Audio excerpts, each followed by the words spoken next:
এটা হচ্ছে আমার একটা পেশেন্ট, বুঝতে পারছেন?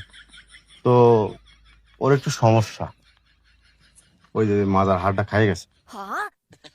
আর আপনার শারীরিক অবস্থা কি? বেশি ভালো নয়, মোটামুটি আর কি। দেখি ঠিক আছে।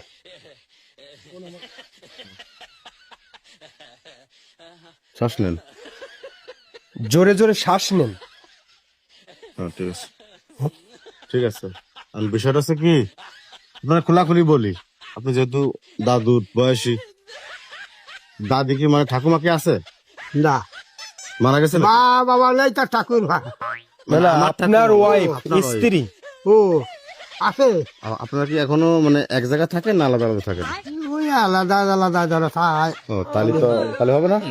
চাল বিটার বাবু আছে। আচ্ছা, তাহলে আর আপনার ওই আমাদের যে ইয়ং জেনারেশনের যে মাজার হাড়টা, ওই হাড়টা আপনার বর্তমান প্রয়োজন নাই এখন। ওর হাড়টা খেয়ে গেছে, মাজার হাড়।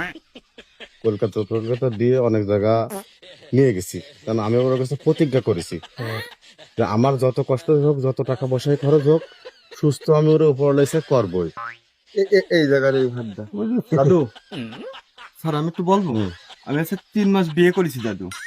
আমি 3 মাস বিয়ে করার পর ওই হঠাৎ 1 সপ্তাহ বিয়ের যে বয়স, রাত্রির বেলা বৌতি কেন হালকা একটু গুঁতো দিয়েছে, খাটের তো পড়ে যে এই হাট ছুটে গেছে। তো ওই হাড়টা ওর খেয়ে গেছে, নষ্ট হয়ে গেছে। এখন আপনি যেহেতু ঠাকুমা, আপনি আলাদা ঘুমান, তাহলে ওই হাড়টা আপনার দরকার হয় না, বুঝেছেন? এখন আমি বলতে চাচ্ছি কি, আপনার বয়স কত? 65-66 গেলে। 65-66। তাহলে আর আপনার হাড়ের কোনো কাজ নাই। ওই যে হাড়ের যে কাজ, মনে করেন ওই কাজটা আপনার নাই এখন আর। এখন আপনি ওই তো দিদিমার সাথে ঘুমান না এখন আর? ঘুমান না, তাহলে আপনার তো আর ওই হাতটার দরকার হবে না দাদু। আমার স্যার যা কয় স্যারের কথা শোনেন। এখন আমি সরঞ্জাম যা লাগে, মাল জিনিস আমি আনি। ওটা দাও তো, এদিকে দাও। এখন আপনি যদি অনুমতি দেন, আমি ওটা খুলে নেবো, বুঝছেন? ওতে কি হবে, আপনি সুস্থ থাকবেন।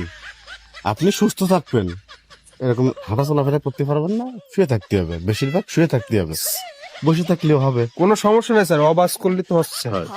এখন আপনি ওই হাড়টা আমি এখন খুলে নেবো, বুঝছেন? কার কাছে? আপনার কাছ থেকে। পাগল নাকি? তো ওটা তো আর আপনার লাগতেছে না। না না না, খালি খালি ব্যথা পাবেন না রে, এই যে না না, ওই সমস্ত বোঝো না, খেয়াল ধরো বাড়ি আরো গার্জেন রয়েছে না, কথাটা শুনে ছেলে রয়েছে, বিটার বউ রয়েছে। বিয়ে করছে 3 মাস। বুঝিয়েছি, তাই আরো নিজে ঘটনা তো। আপনি যদি না, না, ওই সমস্যা না। তাহলেই মনে করেন যে আমার বউ থাকবে, নাহলে আমার বউ চলে যাবে। না না, এই সত্য করে যুক্তি চাকরি নাকি? না না, খালি খালি এই দেখি, খালি খালি এই পাগলের কথা বলে আই দেখি। হ্যাঁ, নিশ্চিন্তের বাবু। না না, তা আমার ছেলে রয়েছে, বউ রয়েছে। দাদু। আমার কি পাগলের মতো কথা বলে? তাকে কিন্তু শুনতে হবে।